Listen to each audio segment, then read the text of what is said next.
हो, for example ये question दिया गया हो तो आपको वो कह रहा है कि फाइंड करें इसमें x double f over double x plus y double f over double y, मतलब ये पार्शियल डेरिवेटिव देखें, वो कहता है कि सारी इतनी जो हम कॉम्प्लिकेटेड ये करें पार्शियल डेरिवेटिव निकाले, डायरेक्ट उसको किसके बराबर होता है, एन एफ एक्स का वाई, मतलब एन शो करे उसकी डिग्री को, कितनी उसकी डिग्री है, और हमारे पास फंक्शन वो सेम आ रहा है। जैसे मैं अगर ये क्वेश्चन आपको देखें, लेट सपोज कोई भी हमारे पास फंक्शन है एफ एक्स का y is equal to x cube plus three x square y plus y cube. अब देखें, मैं अगर इसको पार्शियल डेरिवेटिव करता अल्टीमेटली मेरे इसके बराबर आ जाता, पर मैं डायरेक्ट बाय आयलर्स थ्योरम के मैंने देखा कि सबसे पहले मुझे क्या देखना है कि ये होमोजीनियस फंक्शन है, तो मैंने देखा कि हाँ ये होमोजीनियस फंक्शन है। क्यों? जब मैं x की जगह टी एक्स सब्स्टिट्यूट कर सकता हूँ तो उसमें t मतलब कॉमन ले सकता हूँ, और उसकी डिग्री क्या है, वो 3 आ जाएगी ऑब्वियसली। तो उसका फार्मूला क्या कहता है, n वो डिग्री रख ली 3 और फंक्शन सेम रखें, इसका ये इसका सॉल्यूशन है।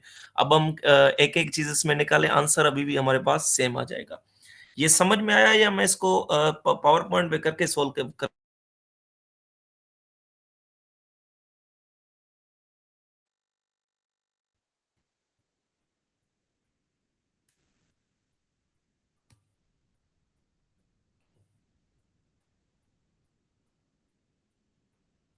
जी, ये समझ में आया है, मैं इसको सोल्व करूँ?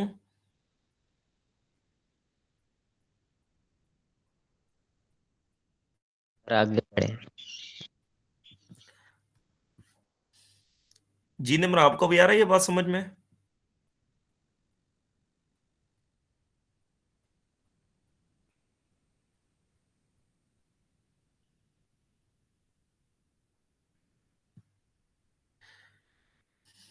सिमिलरली हमारे पास देखें दूसरा क्वेश्चन है कि देखें z is equal to sine inverse square root x square plus y square divided by x plus y. तो हमें अगर डायरेक्ट ये फाइंड करना है x double z over double x plus y double z over double y, ये double z over double x simply partial derivative को show करता है, मतलब इसको पार्शियल डेरिवेटिव करें विद रिस्पेक्ट टू x। अब इसका सॉल्यूशन आ रहा है जीरो, कैसे? सबसे पहले आप इसकी देखें डिग्री इसकी क्या है। अब आपको पता चल रहा है इसमें इसकी डिग्री क्या हो जाएगी, जीरो हो जाएगी। क्यों?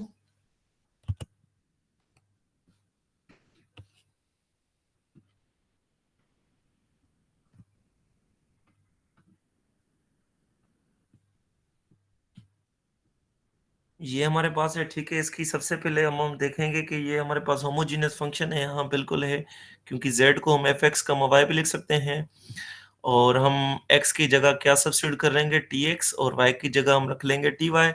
तो ये हमारे पास क्या हो जाएगा, साइन इनवर्स, और ये हमारे पास हो जाएगा t square x square plus t square y square divided by t x plus t y. अब देखें साइन इनवर्स, और इसमें देखें दोनों में टी स्क्वायर कॉमन है, तो ये स्क्वायर रूट के बाहर आ जाएगा, तो क्या हो जाएगा, टी हो जाएगा। तो ये क्या हो जाएगा, x square plus y square same रहेगा, और नीचे से भी हम अगर टी निकालें कॉमन तो क्या हो जाएगा, एक्स प्लस वाई हो जाएगा। टी टी कैंसिल आउट हो जाएगा, या इसको ऐसे भी कह सकते हैं 1 माइनस 1 हो जाएगा, तो पावर क्या आ जाएगा, जीरो। तो हमने क्या देखा कि इसकी डिग्री हमारे पास क्या है, कुछ भी नहीं है, तो जीरो डिग्री है। तो हमें पता है कि डिग्री जीरो होगी तो फंक्शन के साथ मल्टीप्लाई करेंगे तो अल्टीमेटली आंसर क्या आ जाएगा, जीरो आ जाएगा। सिमिलरली ये भी इस तरह से है क्वेश्चन, साइन इनवर्स वाला ये भी इजी है, इसकी भी डिग्री क्या है, जीरो है, क्योंकि इधर भी टी कॉमन लेंगे, टी इधर हो जाएगा तो टी टी दोनों कैंसिल आउट हो जाएंगे, जीरो। सिमिलरली इसकी डिग्री हमारे पास क्या है, -3 है। क्यों? क्योंकि अब x की जगह टी एक्स रखेंगे तो ये न्यूमरेटर में जाएगी, तो ये क्या हो जाएगा, टी पावर -3 आ जाएगी सिंपली। ठीक है, ये क्लियर है, होमो आइलर्स थ्योरम क्लियर है सबको?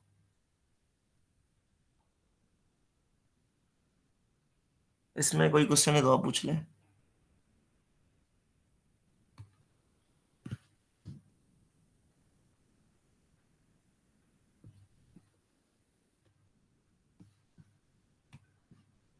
जी, इसमें कोई क्वेश्चन है तो पूछ लें, नहीं तो आगे बढ़े।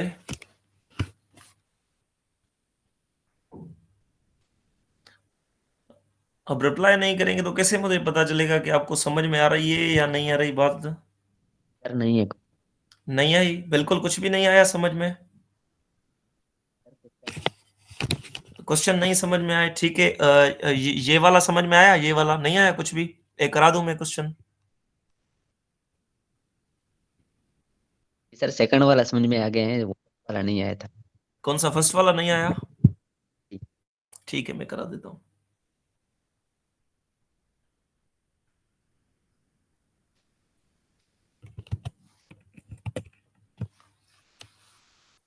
देखिए क्वेश्चन हमारे पास क्या था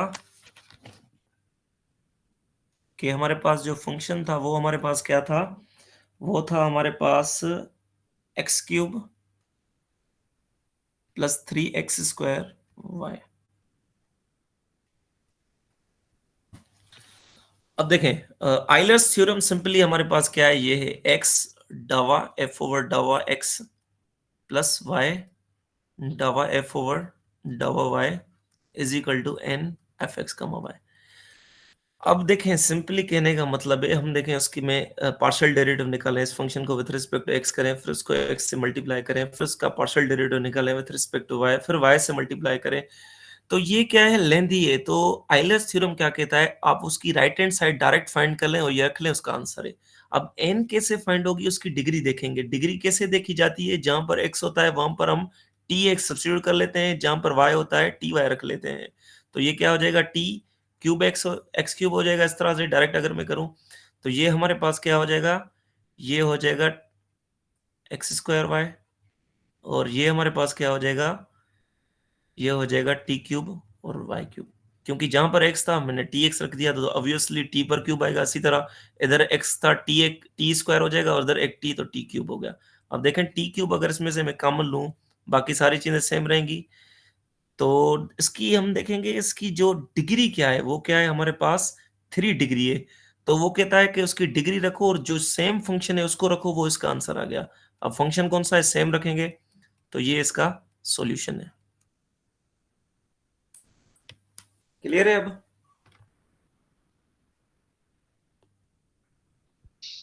जी सर क्लियर। ठीक। इसके बाद ये पीडीएफ आपसे मैं शेयर कर दूंगा, अगर फिर भी कोई समझ में नहीं आए तो बता देना। इसी तरह हमारे पास जैकोबियन, ये जो आया था लेक्चरशिप की जो हुई थी ना अप्रैल में शायद टेस्ट हुई थी, वो उसमें आया था जैकोबियन।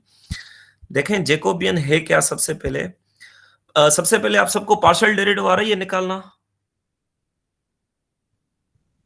पार्शियल डेरिवेटिव तो आई होप सबको आती होगी। अगर मैं थोड़ा बताऊं पार्शियल डेरिवेटिव का, हमारे पास कोई भी फंक्शन है x² plus y², partial derivative को इस तरह से लिखते हैं डबा एफ। अब इसको partial derivative with respect to x करें तो हम जिसको विथ रिस्पेक्ट टू करते हैं, दूसरा जो वेरिएबल होता है वो कांस्टेंट होता है। जैसे हम सिंपल अगर देखें डेरिवेटिव करते हैं y is equal to x² plus 2, तो हम क्या कहते हैं y डैश, तो ये इसका तो 2x हो जाएगा, कांस्टेंट का क्या हो जाता है, 0 हो जाता है। इसी तरह हम देखेंगे पार्शियल करते हैं ना, तो वो क्या हो जाता है, x² तो 2x होता है, 2x होता है, जब y² का क्या आ जाता है, 0 आ जाता है। इसी तरह सिमिलरली अगर हमारे पास फंक्शन इस तरह से है एक्स वाई, तो अब इसका पार्शियल डेरिवेटिव हमें विथ रिस्पेक्ट टू वाई करना है, तो अब ये एज अ कोएफिशिएंट काम तौर पर काम हो रहा है, तो एक्स हम सेम रखेंगे, वाई की जगह क्या रख लेंगे, 1। तो ये सिंपली पार्शियल डेरिवेटिव होती है।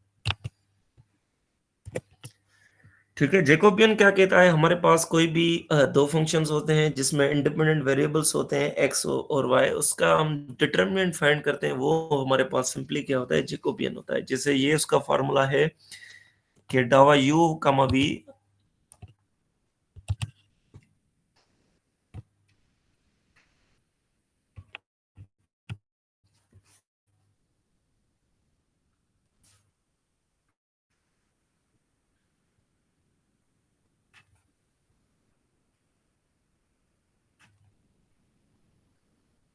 अब उसका डावा u और देखें u और v क्या है, हमारे पास डिपेंडेंट हो जाएंगे, और x y क्या हो जाते हैं, इंडिपेंडेंट होता है। ये किसके बराबर होता है, देखें डावा u ओवर डावा x,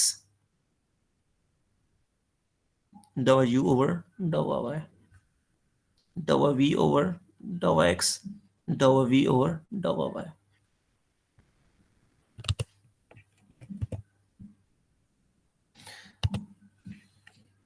ठीक है, अब देखें इसको समझने के लिए क्या होता है कि हमारे पास हम आप क्या किसको फ़ोकस करें, पहले सिर्फ़ एक डिपेंडेंट को फ़ोकस करें, उसको पार्शियल डेरिवेटिव करें विथ रिस्पेक्ट टू एक्स के साथ भी उसी को पार्शियल डेरिवेटिव करें विथ रिस्पेक्ट टू वाई। फिर दूसरा डिपेंडेंट वेरिएबल रहे, उसको विथ रिस्पेक्ट टू एक्स करें पार्शियल डेरिवेटिव, फिर उसको partial derivative with respect to y करें। ठीक है, ये हमारे पास क्या होता है, सिंपली जैकोबियन आता है, ये उसकी कुछ प्रॉपर्टीज़ हैं वो देख लेना आप। क्वेश्चन जो आया था लास्ट टाइम क्वेश्चन ये आया था कि उन पोलर फॉर्म दे दिया गया था कि हमारे पास अगर पोलर फॉर्म है तो बताएं कि इसका जैकोबियन कैसे होगा। तो अगर ये मैं क्वेश्चन करूं तो वो अच्छा रहेगा। Jacobian of polar form, Jacobian of polar form.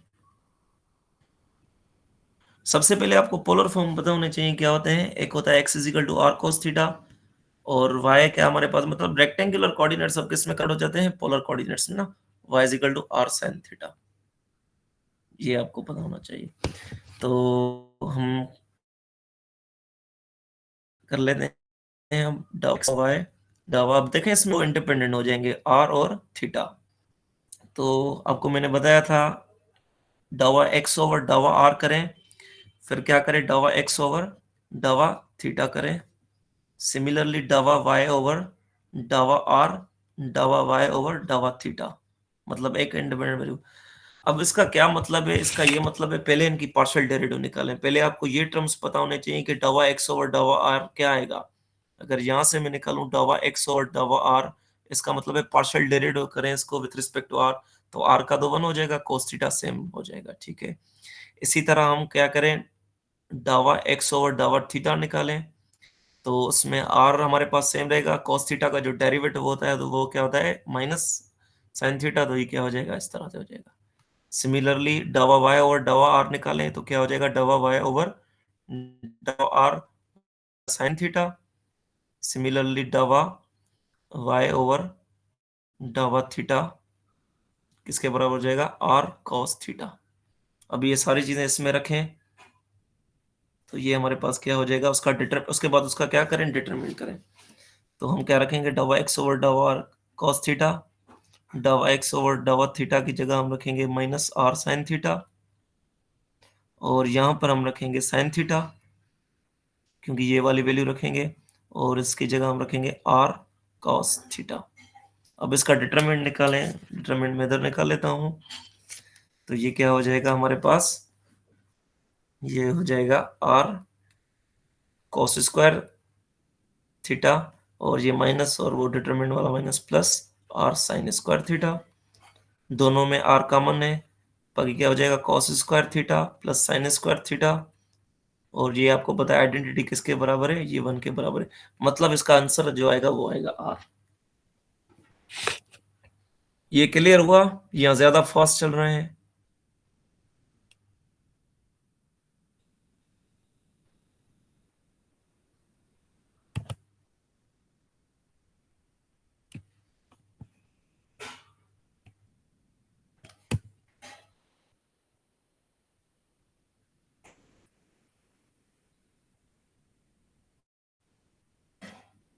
Ji clear हुआ ये सबको?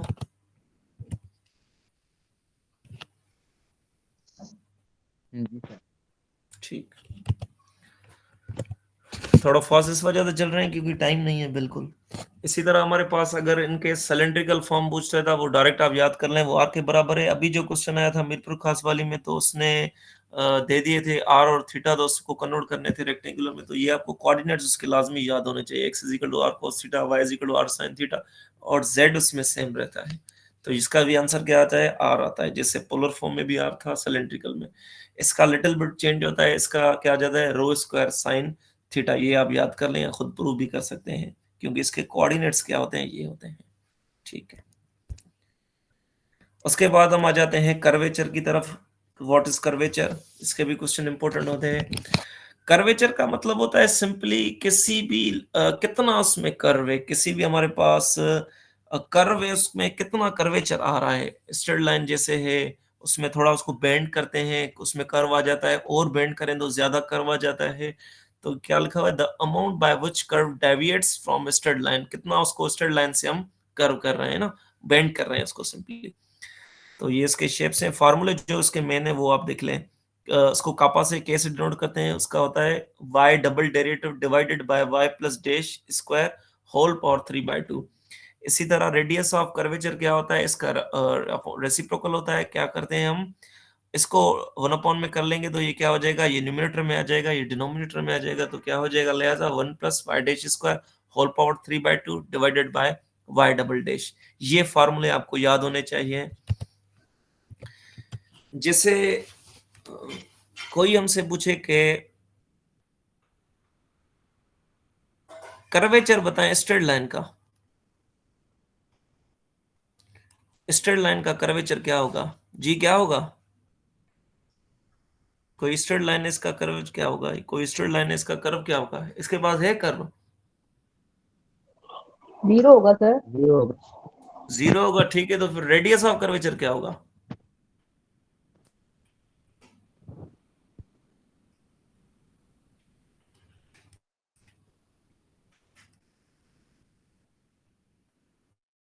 इसका हाफ। इसका हाफ नहीं। देखें मैंने एक चीज कही, ये क्या है हमारे पास कर्वेचर है, ये देखें ये क्या है, कर्वेचर है। इसका फॉर्मूला है y double double derivative divided by y plus 1 plus y dash इसका स्क्वायर होल पावर 3/2। अब देखें रेडियस ऑफ जो कर्वेचर है ना, वो एक्चुअली क्या है, आर 1 अपॉन है, 1 अपॉन के। मतलब क्या है, इसका रेसिप्रोकल कर लेंगे तो हम, आप कह रहे हैं इसका कर्वेचर स्ट्रेट लाइन के पास है ही नहीं, तो 0 है। तो अगर कर्वेचर इसका 0 है तो इसका रेडियस क्या होगा, इसका रेसिप्रोकल मतलब 1/0। तो क्या होगा रेडियस,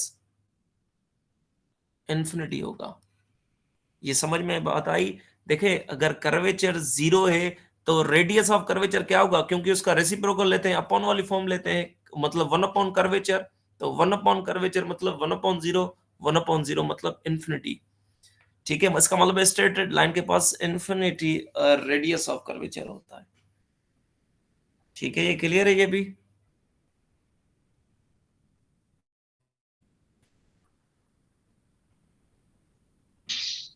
जी सर। ठीक है, इसी तरह अगर कोई आपसे पूछे कि अगर इसमें से क्वेश्चन कोई देख लेते हैं हम,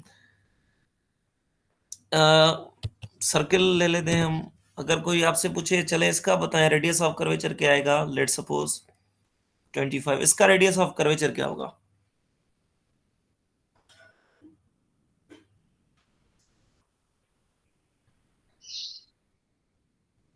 1/25। Radius of curvature 1/5। वो तो रेडियस ऑफ कर्वेचर सिंपली 5 ही है ना। कर्वेचर हम बात करेंगे तो फिर आप कहें 1/5। देखें इक्वेशन क्या होती है सर्किल की, x square plus y square equal to r square. ये क्या है, रेडियस है, तो इधर ये क्या हो जाएगा, रेडियस हो जाएगा, मतलब 5 स्क्वायर। मतलब रेडियस ऑफ कर्वेचर हमारे पास क्या है, 5। हाँ, हम अब आप बोले कर्वेचर इसका क्या होगा, वो क्या होगा, 1/5। ठीक है, ये क्लियर है।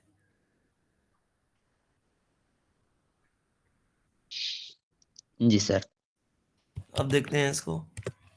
अब देखें ये तो मैंने एक बता दिया शॉर्टली। देखें कर्वेचर के है, कर्वेचर 1/5 आया है और रेडियस ऑफ कर्वेचर 5 आया है। इसको बिल्कुल उस फॉर्मूले से सोल्व किए, आंसर सेम ही है, आपके पास सारी डेरिवेशन मौजूद है। अब आप देखना चाहें तो आप देख सकते हैं इसकी। ठीक है, ये आप खुद मेरे ख्याल से समझ जाएगा। आगे बढ़े।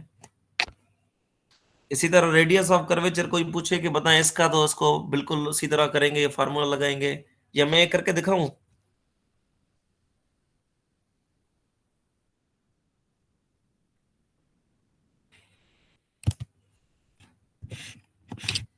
जी सर, इसका करें। ठीक है, वो क्वेश्चन मैं सारा नहीं लिख लेता हूँ, सिर्फ फंक्शन उठा लेता हूँ।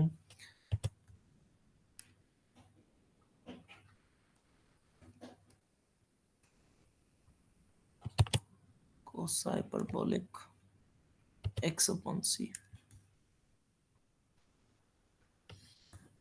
अगर मुझे इसका कर्वेचर फाइंड करना है तो देखें सबसे पहले मैं फार्मूला कौन सा लगाऊंगा, वो वाला फार्मूला कर्वेचर वाला। अमूमन उसको कैसे डिनोट करते हैं, ठीक है। तो उसका जो फार्मूला होता है वो होता है y double derivative 1 plus y एक डेरिवेटिव इसका स्क्वायर होल पावर 3/2, ठीक है। तो इसका अगर मैं simply y is equal to c cos hyperbolic x over c, इसको वन टाइम डेरिवेटिव करें तो क्या हो जाएगा, c सेम रहेगा, ये क्या हो जाएगा sine hyperbolic x over c, फिर उसका एंगल का भी निकालेंगे तो वो क्या हो जाएगा 1 ओवर c हो जाएगा, c से कैंसिल आउट हो जाएगा, तो बाकी क्या हो जाएगा y sine hyperbolic x over c हो जाएगा। इसी तरह हम उसका डबल डेरिवेटिव निकालें तो वो क्या हो जाएगा, वो हो जाएगा cos hyperbolic x over c, फिर उसकी एंगल का निकालें 1 ओवर c हो जाएगा, तो ये हो जाएगा 1 over c cos hyperbolic x over c, ठीक है। ये मिल गए अब दोनों चीजें। अब क्वेश्चन कह रहा था, कह रहा था कि रेडियस ऑफ कर्वेचर फाइंड करें, या फिर जहां पर वो क्रॉसेस किसको कर रहा है, वाई एक्सिस को, वाई एक्सिस को क्या कर रहा है, क्रॉसेस कर रहा है, क्रॉसेस कर रहा है। तो आपको पता है वाई एक्सिस पे जो हमारे पास वैल्यू होती है एक्स की, क्या होती है, 0 हो जाती है, ठीक है। तो अल्टीमेटली अगर हम सिर्फ कर्वेचर देखें तो वाई डबल डेरिवेटिव यहाँ पर रखेंगे हम, तो वो हमारे पास क्या होगा 1 over c cos hyperbolic x upon c divided by 1 plus y dash हमारे पास क्या है sine hyperbolic x over c, उसका स्क्वायर, फिर होल 3/2। अब जो उसने चीज कही वाई एक्सिस क्रॉस करे, तो मतलब हमें क्या रखना है, एक्स इज इक्वल टू 0 रखना है वहां पर, ठीक है। तो अल्टीमेटली क्या हो जाएगा, y is 1 upon c cos hyperbolic, ये हो जाएगा 0 ओवर सी, और ये हो जाएगा हमारे पास साइन हाइपरबोलिक 0 ओवर सी, इसका स्क्वायर फिर होल 3/2। तो अल्टीमेटली क्या बचेगा, 1 अपॉन सी कॉस हाइपरबोलिक जो हमारे पास 0 होता है वो 1 के बराबर होता है, और ये हमारे पास क्या हो जाएगा 1 प्लस 0 हो जाएगा, कॉस हाइपरबोलिक 0 0 के बराबर है, तो अल्टीमेटली क्या आ जाएगा 1 ओवर सी आ जाएगा, ठीक है। हमारे पास कर्वेचर क्या मिला है, 1 अपॉन सी मिला है, तो इसका बताएं रेडियस ऑफ कर्वेचर क्या होगा, रेडियस ऑफ इसका कर्वेचर क्या होगा, जी सी हो जाएगा, ठीक है।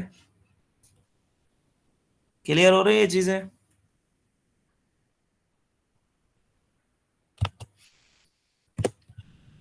इसी तरह आप ये खुद फाइंड कर लेना आप।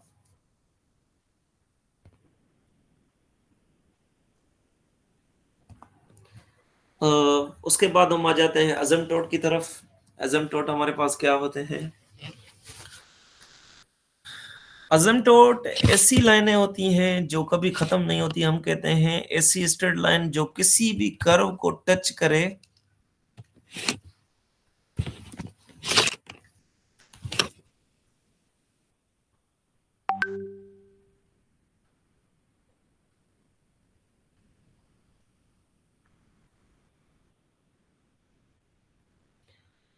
Straight line which touches the curve, curve मतलब कोई भी जो फंक्शन गिवन होता है एट इन्फिनिटी,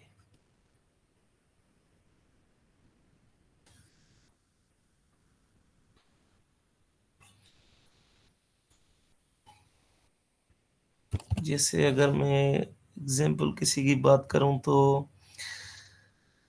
चलें इसको ही ले लेते हैं। लेट सपोज ये कोई भी हमारे पास है कर्व है ना, y is equal to f of x.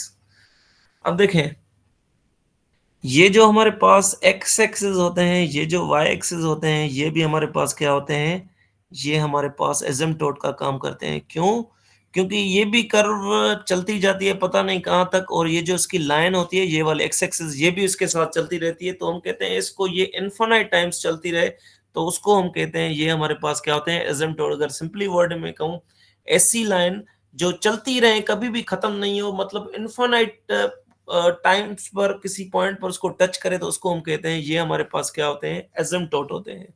फिर वो हॉरिजॉन्टल एसिम्पटोट भी होते हैं, फिर वो क्या होते हैं, वर्टिकल भी एसिम्पटोट होते हैं। जैसे वाई एक्सिस क्या होता है, वर्टिकल होता है, और एक्स एक्सिस क्या होते हैं, हॉरिजॉन्टल एसिम्पटोट होते हैं।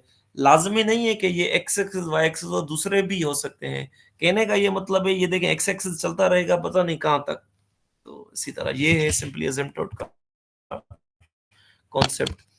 तो हमारे पास डेफिनेशन आपके पास मौजूद है। हमने ग्राफ देखा, एक्सपोनेंट का ग्राफ देखा, और हमने क्या कहा, ये हमारे पास क्या है, इसका हॉरिजॉन्टल एसिम्पटोट है एक्स एक्सिस। सिमिलरली अगर हम इसका log x देखें तो वो क्या होता है, इस तरह से ग्राफ बनता है, तो उसका वर्टिकली एसिम्पटोट इस तरह से हो जाएगा। ठीक है, तो इसी तरह 1/x का ग्राफ देखें तो कुछ इस तरह से होता है। इसी में ही क्या होते हैं, इसके पास दोनों एसिम्पटोट होते हैं, हॉरिजॉन्टल भी और वर्टिकल भी। इसी तरह हम कहते हैं अगर ना हॉरिजॉन्टल एसिम्पटोट हो, ना वर्टिकल एसिम्पटोट हो, तो फिर हम उसको बोलते हैं ये हमारे पास क्या हो जाते हैं, ओब्लिक एसिम्पटोट हो जाते हैं। जैसे फॉर एग्जांपल कोई भी लेट सपोज कर्व है हमारे पास, तो ये उस पर हमने एक स्ट्रेट लाइन ड्रा कर दी, तो अब ये ना हॉरिजॉन्टल है ना वर्टिकल है, तो ये कौन सी हो जाएगी, ओब्लिक हो जाएगी। ठीक है, तो ये इसका थोड़ा कॉन्सेप्ट था। अब आ जाते हैं, देखें ये एसिम्पटोट के टाइप्स होते हैं। पैरेलल एक्स एक्सिस के होते हैं या फिर वाई एक्सिस के होते हैं, जो मैंने अभी बताया उसको पैरेलल एसिम्पटोट बोलते हैं। और ओब्लिक एसिम्पटोट जो हमारे पास होते हैं वो ना एक्स एक्सिस के पैरेलल होते हैं ना वाई एक्सिस के पैरेलल होते हैं।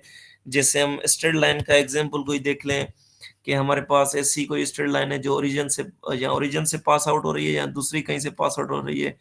तो ये फॉर एग्जांपल ये हमारे पास स्ट्रेट लाइन की इक्वेशन है जो कहाँ से, ओरिजिन से पास हो रही है। ठीक है, तो कोई भी हमारे पास लेट सपोज कर्व है इस तरह से कुछ, तो यहाँ पर ये क्या हो जाएगा, एज अ ओब्लिक का काम करेगी। ठीक है, उसके बाद हम आ जाते हैं वर्किंग रूल की इसकी तरफ। देखें पैरेलल जो एसिम्पटोट होते हैं ना, जिसको हम कहते हैं ये हॉरिजॉन्टल एक्स एक्सिस है या हॉरिजॉन्टल जो पैरेलल टू एक्स एक्सिस है या पैरेलल टू वाई एक्सिस है, इसको करने का तरीका ये होता है, जब हॉरिजॉन्टल की बात होती है ना, तो हम हाईएस्ट कोएफिशिएंट देखते हैं, एक्स जिसकी हाईएस्ट डिग्री हो, जिसका पावर हाईएस्ट हो, उसका हम क्या कहते हैं, कोएफिशिएंट देखते हैं। पर एक चीज याद रख लें, कभी भी उसका कोएफिशिएंट कांस्टेंट के बराबर नहीं आना चाहिए। इसी तरह वर्टिकल एसिम्पटोट में हम क्या कहते हैं, वर्टिकल मतलब वाई एक्सिस, हाईएस्ट पावर देखते हैं, कोएफिशिएंट होते हैं जो वाई में होते हैं, उसका कोएफिशिएंट देखते हैं। और ये भी कभी भी इसका कोएफिशिएंट कांस्टेंट नहीं होना चाहिए। जैसे ये हमारे पास एग्जांपल है एक्स स्क्वायर वाई स्क्वायर -2। चलिए मैं क्वेश्चन करा देता हूँ।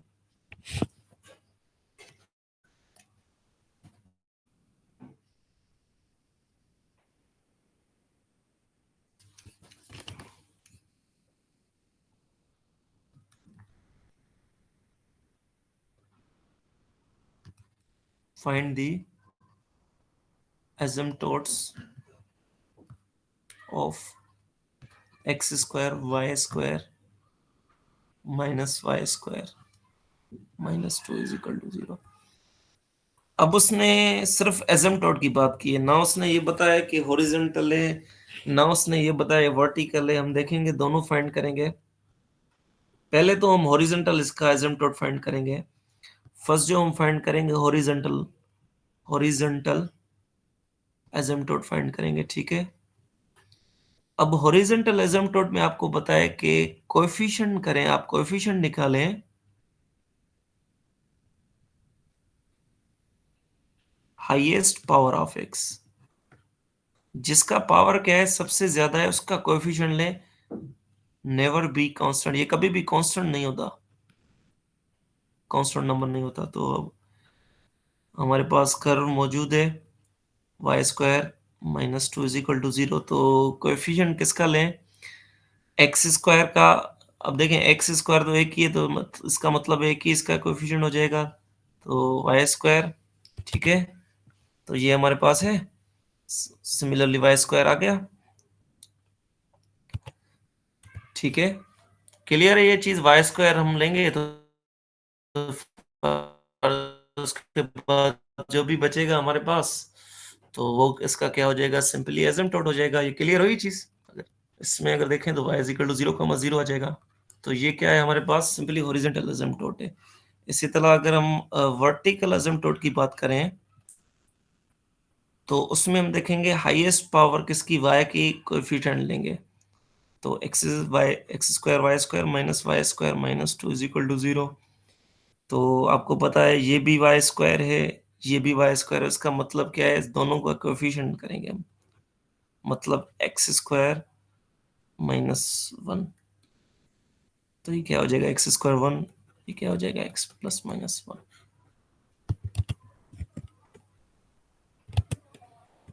ये क्लियर हुई चीज, नहीं हुई?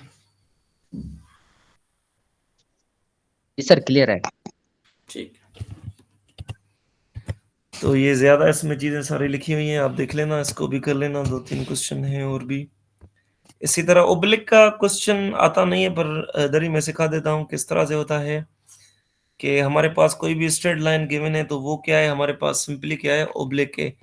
इसका जो रूल हमारे पास क्या होता है, सिंपली ये रूल होता है। थोड़े इसके केसेस लिटिल बिट डिफिकल्ट होते हैं, तो ये आते कम है, फिर भी हम देख लेते हैं जल्दी जल्दी इसको। केस नंबर 1 कहता है, अगर हमारे पास क्या है, रूट्स उसके डिस्टिंक्ट हैं, अगर उसके रूट्स क्या आ रहे हैं, हमारे पास मुख्तलिफ आ रहे हैं, तो उसका जो रूल है उसमें सी पहले हम फाइंड करेंगे, वो क्या आती है, minus h n minus one m h dash n m. तो अब ये किस, और दूसरा जो केस होता है ये तो बिल्कुल कम आता है, ये थोड़ा डिफिकल्ट होता है। फर्स्ट केस पे ही हम बात कर लेते हैं। अब देखें, अब इस तरह से कोई भी हमारे पास कर्व उसने दे दी, अब इसका कह रहा है कि एसिम्पटोट बताओ। अब जब हम इसका एसिम्पटोट निकालें, तो हमारे पास क्या आ रहे हैं, कांस्टेंट आ रहे हैं। जैसे लेट्स सपोज अगर मैं बात करूं कि वर्टिकल एसिम्पटोट की बात करूं, तो y क्यूब है, इसका कोएफिशिएंट लेंगे, इसका कोएफिशिएंट लेंगे, वो कांस्टेंट आ रहा है। जैसे ही कांस्टेंट आएगा, तो ना हम हॉरिजॉन्टल की बात करेंगे, ना वर्टिकल एसिम्पटोट की बात करेंगे। अब किसकी बात आ जाएगी, कांस्टेंट ऑब्लिक की बात आ जाएगी। तो वहां पर हम क्या करते हैं, जहां पर इसका वर्किंग रूल ये कहता है, जहां पर y है वहां पर 1 m रखें आप, जहां पर x है वहां पर आप क्या रखें, 1 रखें सिंपली। और उसके बाद इसको सोल्व करेंगे, तो कुछ आपको ये इस तरह से इक्वेशन बन जाएगी कि हमारे पास ये क्या हो जाएगा, m क्यूब, ये हो जाएगा माइनस 2m स्क्वायर। ठीक है, कुछ इस तरह से इक्वेशन बन जाएगी। तो हम क्या देखेंगे, अब ये अगर हम इसमें से फाइंड करें, for example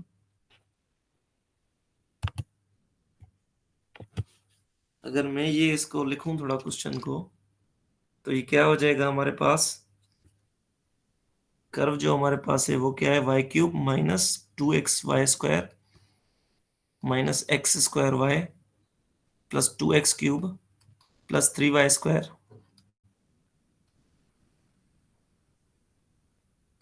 2x square plus 2y plus 2x plus 1 is equal to 0। अब हमको पता है y is equal to m रखें और x की जगह क्या रखें, 1 रखें, तो ये क्या हो जाएगा, m क्यूब हो जाएगा। और ये क्या हो जाएगा, ये हो जाएगा 2m स्क्वायर। और ये हमारे पास क्या हो जाएगा, माइनस m। और ये हमारे पास क्या हो जाएगा, प्लस 2। बहरहाल इसको आप सोल्व करेंगे, इस तरह से सोल्व करना है। अब आपको जो मिल जाएगा वो इस तरह से कुछ आपको मिल जाएगी इक्वेशन। तो हम अगर इसको 0 के बराबर करेंगे, तो उसमें इसके रूट्स मिल जाएंगे, रूट्स डिस्टिंक्ट आ रहे हैं। तो ये केस क्या कहता है हमारे पास, कि सेकंड डिग्री का आप लें, क्या लिखा हुआ है, एच एन माइनस वन, क्योंकि हाईएस्ट डिग्री हमारे पास क्या है, 3। तो ये क्या है, सेकंड डिग्री का इसका लें। अब सेकंड डिग्री में जो जो इसके टर्म आ रहे हैं वो इसमें उठाएं, और इसका जो डेरिवेटिव करें, थर्ड डिग्री का डेरिवेटिव करें, तो सी की वैल्यू मिल जाएगी। बहरहाल ये थोड़ा कॉम्प्लिकेटेड है, मेन जो चीज है वो हॉरिजॉन्टल और ये वर्टिकल आ जाता है, ये इसको फोकस करें। ठीक है, इसको भले आप छोड़ दें, इतना इंपॉर्टेंट है नहीं। ठीक है, थोड़ा बहुत क्लियर हो रहा है?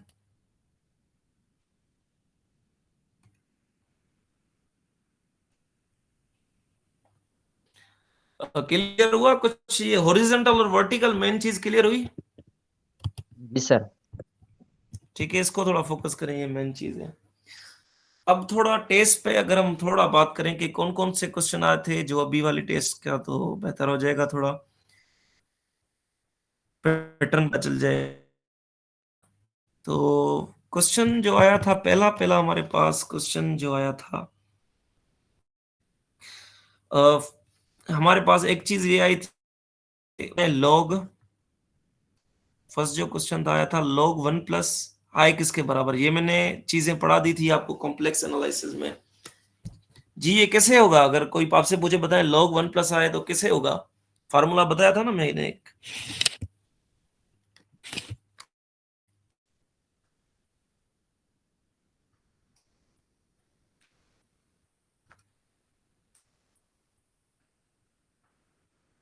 ये याद है फॉर्मूला?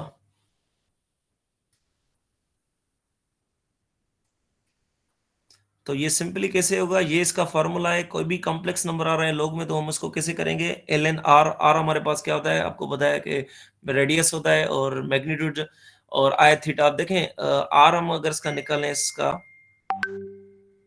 तो ये क्या हो जाएगा, log 1 + i। तो आर हम अगर इसका निकालें तो आर क्या हो जाएगा, 1² + 1²। तो आर में तो हम आई नहीं लेते, तो ये क्या हो जाएगा हमारे पास, रेडिकल 2 हो जाएगा। इसी तरह अगर हम इसकी थीटा करें, थीटा मतलब tan इनवर्स y/x मतलब 1/1। तो tan इनवर्स 1, tan इनवर्स 1 किसके बराबर है हमारे पास, वो होती है π/4 के। ठीक है, ये सारी चीजें मैंने आपको पढ़ा दी है। उसके बाद अगर अब इस फार्मूले पे आ जाए, हमारे पास log 1 + i किसके बराबर हो जाएगा, ln। सेम r की जगह हम क्या रखेंगे, रेडिकल 2 रखेंगे, प्लस i। थीटा की जगह हम क्या रखेंगे, π/4। और इसको सोल्व करें हम, तो ये पावर 1/2 लिख सकते हैं इसको। और इस पे लॉगरिथम की जो प्रॉपर्टी होती है, ln a power b ln a के बराबर हो जाता है। तो ये क्या आ जाएगा, 1/2 ln 2 + i π/4। ये ऑप्शन था। क्लियर है ये क्वेश्चन?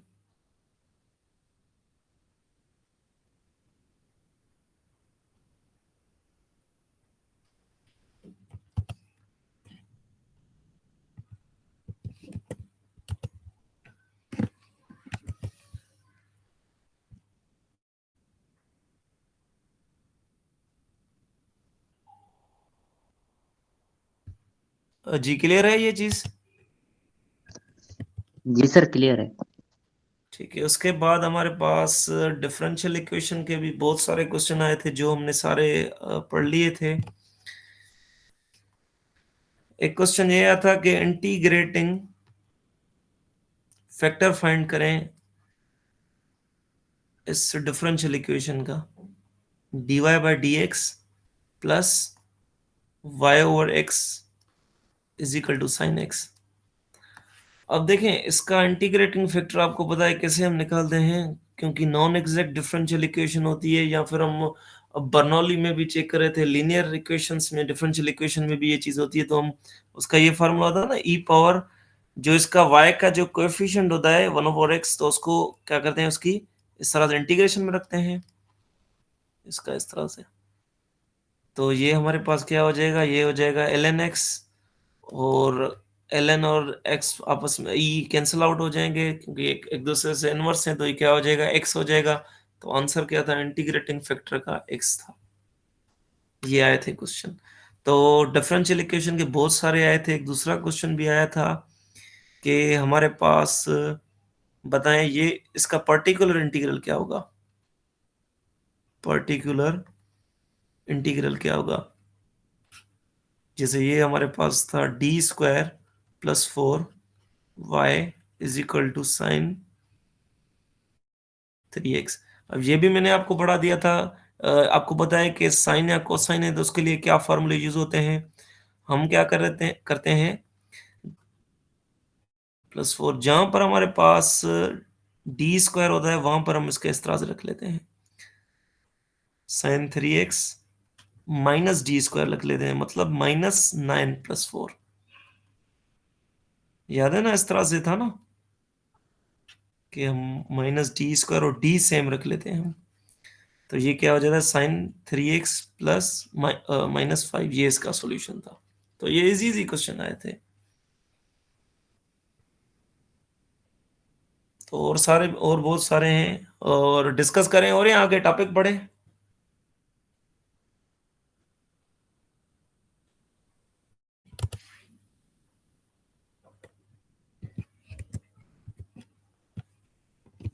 एमसीक्यूज थोड़े डिस्कस करें। एमसीक्यू डिस्कस कर लेते हैं।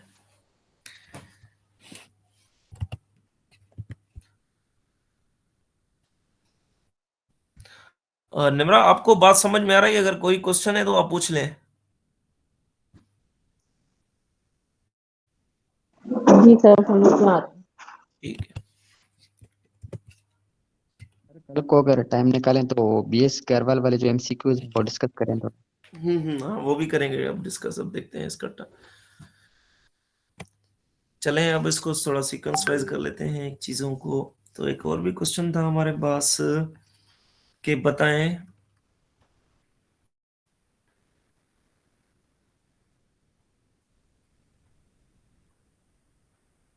शायद इस तरह से, ठीक है, ये भी क्वेश्चन आया था NP3 n-1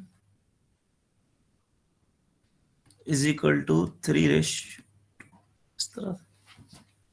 इसमें फाइंड करनी थी n की वैल्यू। अब ये क्वेश्चन सही लिखा हुआ है गलत लिखा हुआ है देखते हैं। तो आपको पता है परमुटेशन का फॉर्मूला क्या होता है, n फैक्टोरियल, ये क्या हो जाएगा n-3,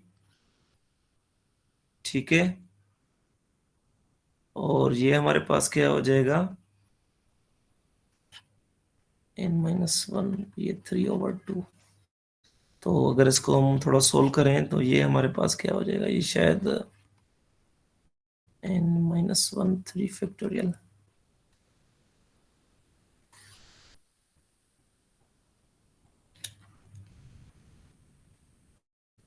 n-,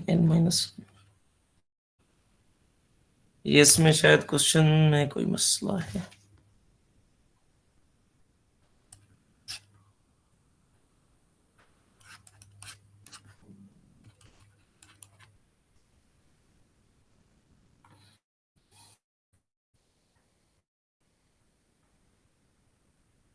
ये क्वेश्चन में कोई मसला है, सही नहीं लिखा हुआ क्वेश्चन, इसको मैं देखता हूँ फिर।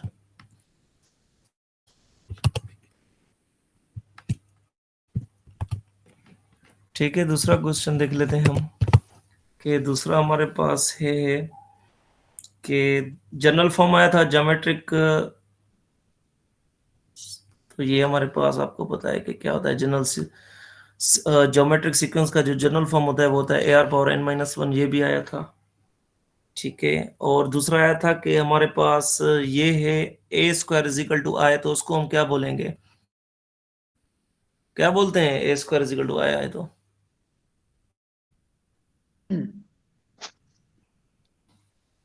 idempotent। एडम्पोटेंट बोलते हैं। A² क्या होता है,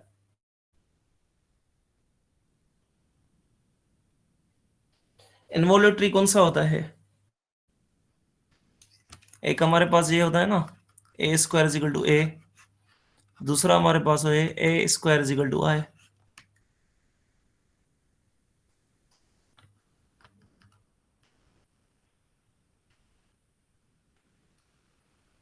ठीक है, A² = A idempotent वो है। सही है। उसके बाद जो चीज आई थी वो हमारे पास आई थी क्रॉनिकल डेल्टा, उसने पूछा था मिक्स्ड टेंसर में क्रॉनिकल डेल्टा हमारे पास होता है ना कि इस तरह से I और J, ये हम बोलते हैं, ये हमारे पास होता है कंट्रावेरिएंट, और ये हमारे पास होता है कोवेरिएंट। तो उसने ये पूछा था इसका हमारे पास ऑर्डर क्या आएगा, ये ऑर्डर 2 का होता है, हमारे पास ऑर्डर 2 का होता है, ठीक है। एक ये चीज थी। उसके बाद सिंपली ये भी एक इंटीग्रेशन थी 1 से लेकर 2 तक x² dx, तो ये क्या हो जाएगा, इसकी तो इजी इंटीग्रेशन है मेरे ख्याल से, आप खुद कर लेना। और उसके बाद एक और चीज आई थी कि हमारे पास मल्टी स्टेप में मेथड कौन से होते हैं, ठीक है। मल्टी स्टेप में इसका कोई भी नन ऑफ दिस था कि देखें, एक क्वेश्चन था कि कौन सा मेथड है जो मल्टी स्टेप को सोल्व करता है। मल्टी स्टेप के लिए पहला जो उसने ऑप्शन दिया था आइलर्स सिंगल मेथड होता है, नॉट अ मल्टी स्टेप। और दूसरा जो हमारे पास था वो मेथड था सिम्पसन्स 1/3, ये भी हमारे पास मल्टी के लिए नहीं होते। ट्रेपेजोइडल भी ये जो मल्टी के लिए होते हैं वो रफेस्ट इस तरह से मेथड होते हैं, तो इसका भी none of this method option था हमारे पास। इसी तरह एक दूसरा था कि अगर सेमी ग्रुप है, सेमी मतलब दो प्रॉपर्टीज सेटिस्फाई कर रहा है ऑलरेडी, अगर वो तीसरी प्रॉपर्टी कर रहा है तो उसको लिखेंगे कैसे, दो इस तरह से लिखते हैं उसको, A स्टेरो E is equal to E sorry A ईस्टेरो, ठीक है, ये उसका ऑप्शन था सही, जो ग्रुप वाला था ना। इसी तरह एक और चीज थी, डायगोनल के एलिमेंट्स गिवन थे हमें, कि A11 गिवन था 4, और दूसरा हमारे पास A22 गिवन था 2, और A33 हमारे पास गिवन था 1।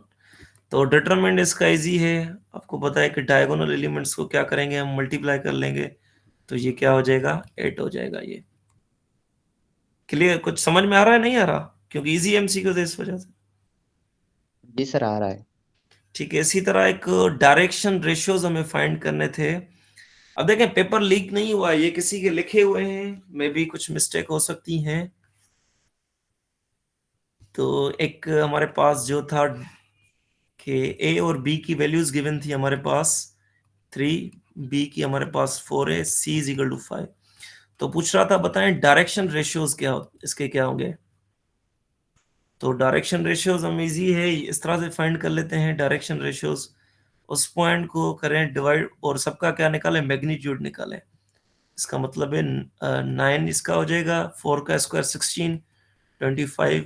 इसी तरह 4 सिमिलरली ये रखें सेम चीज, और 5 इसी तरह। डायरेक्शन रेशियो सिंपली ये होते हैं, उस पर्टिकुलर रेशियो से लेकर उससे मैग्नीट्यूड जो सारा का हो रहा है ना, उससे डिवाइड करते हैं, तो इस तरह से डायरेक्शन रेशियोज निकलते हैं। इसी तरह एक और क्वेश्चन आया था कि मीन वैल्यू थ्योरम का। मीन वैल्यू थ्योरम आपको पता है कि जो उसमें पहली जो कंडीशन होती है, डिफरेंशिएबल हो, कंटिन्यूस हो, उसके बाद हमारे पास होता है f of b minus f of a divided by b minus a. तो ये उसका फॉर्म होता है। उसने ये पूछा था कि बताएं इसमें सी की वैल्यू क्या आ रही है, जो किस इंटरवल में लाई कर रही है, -1 से लेकर 1 तक लाई कर रही है। तो ये भी क्वेश्चन आया था, और इसने एक कर्व दे दिया था, फंक्शन उसका दे दिया था x² -6। तो हम इसको जब सोल्व करेंगे, c की वैल्यू निकल आएगी, f डैश x निकालें तो क्या आ रही है, 2x आ रही है। और अगर हम इसमें c सब्स्टिट्यूट करेंगे तो क्या हो जाएगा, ये हमारे पास c हो जाएगा। और इधर क्या हो जाएगा हमारे पास, f of b minus f of a, का मतलब है आप इसको a कंसीडर करें, इसको आप b कंसीडर कर दें, फंक्शन में रखें। तो ये क्या हो जाएगा हमारे पास, फंक्शन हो जाएगा 1 - 6, तो ये क्या हो जाएगा -5। ठीक है, और इसी तरह इसको भी फंक्शन में रख दें, क्योंकि लिखा हुआ है ना एफ ऑफ बी और एफ ऑफ ए, इसका मतलब है इसको लिमिट्स रखें दोनों। तो दोनों रखेंगे तो ये क्या हो जाएगा, 1 - 6, ये भी -5। तो अल्टीमेटली जो एफ ऑफ बी हमें मिल रहा था, वो क्या मिल रहा है हमें, वो -5 मिल रहा है। और ये माइनस, और ये हमारे पास क्या मिल रहा है, एफ ऑफ 1 भी -5 मिल रहा है, डिवाइडेड बाय b - 1, मतलब 1 + 1। और ये हमारे पास क्या मिल रहा है, 2c मिल रहा है। तो ये हमारे पास क्या हो जाएगा, ये हमारे पास हो जाएगा -+5, और ये 2 हो जाएगा। ये दोनों कैंसिल हो जाएंगे, सी की अल्टीमेटली वैल्यू क्या आ रही है, 0 आ रही है। और आपको पता है सी की वैल्यू 0 आ रही है, तो ये इसके बीच में इंटरवल में लाया कर रहा है ना इसके, तो ये इसका आंसर ऑप्शन सही था, सी इज इक्वल टू 0।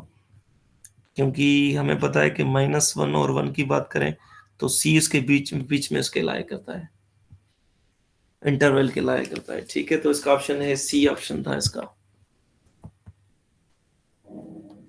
इसी तरह एक और क्वेश्चन था, कि ये बहुत इंपॉर्टेंट क्वेश्चन था, कि इसके ग्राफ में द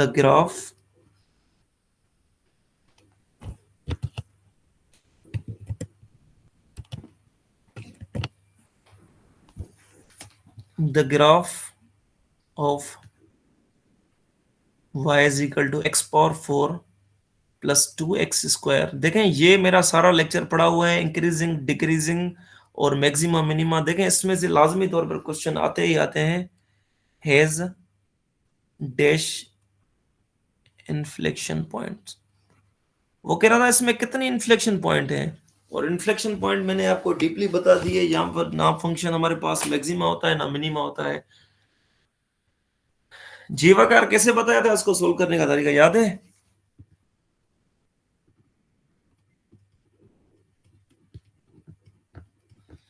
देखें, जब डिग्री हमारे पास डबल बढ़, डेरिवेटिव लेंगे। जी, डबल डेरिवेटिव तो तब लेते जब हमारे पास डिग्री कम होती, 1 होती, 2 होती।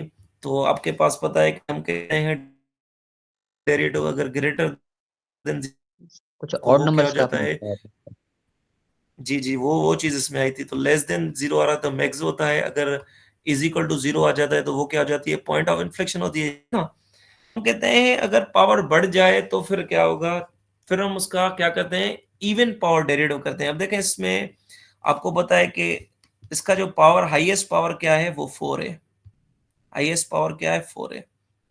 इसका मतलब है उसको उतने बार डेरिवेटिव करेंगे, 4 बार डेरिवेटिव करेंगे। भले ही ओड डिग्री होती पर तभी भी उसको इवन करते। इनकेस 3 होती ना तभी भी उसको 4 करते, 4 बार डेरिवेटिव करते। ठीक है, तो ये क्या हो जाएगा, एक डेरिवेटिव हम करेंगे तो ये क्या हो जाएगा 4x क्यूब हो जाएगा, ये हो जाएगा 4x। डबल डेरिवेटिव करेंगे तो क्या हो जाएगा, ये हो जाएगा 14x square, sorry 12x square plus 4। Triple derivative करेंगे अगर तो क्या हो जाएगा 24x हो जाएगा, और 4 बार डेरिवेटिव करेंगे तो 24 है। इसका ये मतलब है कि इसके पास जीरो पॉइंट ऑफ, कोई भी पॉइंट ऑफ इन्फ्लेक्शन नहीं है इसके पास। कैसे पता चली, अगर इसका मैं 4 बार डेरिवेटिव करता, इन केस वो 0 के बराबर आ जाता ना तो मैं कहता इसके पास पॉइंट ऑफ इन्फ्लेक्शन है। ठीक है, अगर 0 नहीं आ रही तो इसका मतलब है इसके पास कोई भी पॉइंट ऑफ इन्फ्लेक्शन नहीं है, 0 पॉइंट ऑफ इन्फ्लेक्शन है, या फिर नन ऑफ दीज में भी जो भी ऑप्शन हो। ये क्लियर हुई चीज। अगर इवन पावर का डेरिवेटिव जो हमारे पास 0 आ जाए तो इसका मतलब है उसके पास पॉइंट ऑफ इन्फ्लेक्शन है। अगर 0 के बराबर नहीं आ रही तो इसका मतलब है not have point of inflection. ठीक है, इस पे मेरा लेक्चर पड़ा हुआ है, इसको आप थोड़ा पढ़ें। टाइम भी मेरे ख्याल से खत्म होने वाला है। कोई यहां तक क्वेश्चन हो, कंफ्यूजन हो, नहीं समझ में आ रही तो आप बताएं।